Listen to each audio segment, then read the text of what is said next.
చంద్రబాబు గారి ఇన్నేళ్ల ప్రస్థానంలో ఫిట్నెస్ ప్రాబ్లం కారణంగా అధికార కార్యక్రమాలకు దూరంగా ఉన్నాడు అనే మాట ఏనాడు వినలేదు.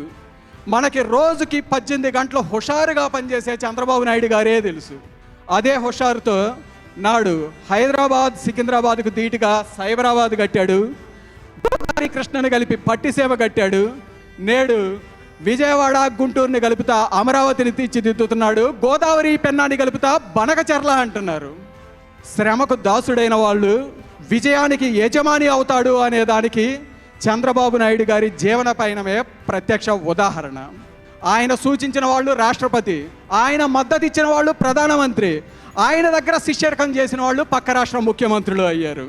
ఆయన ఈ అభివృద్ధి పయనానికి గతం కంటే ఎక్కువగా, గతం కంటే బలంగా మనందరం మద్దతుగా నిలవాల్సిన బాధ్యత అందరి మీద ఉంది.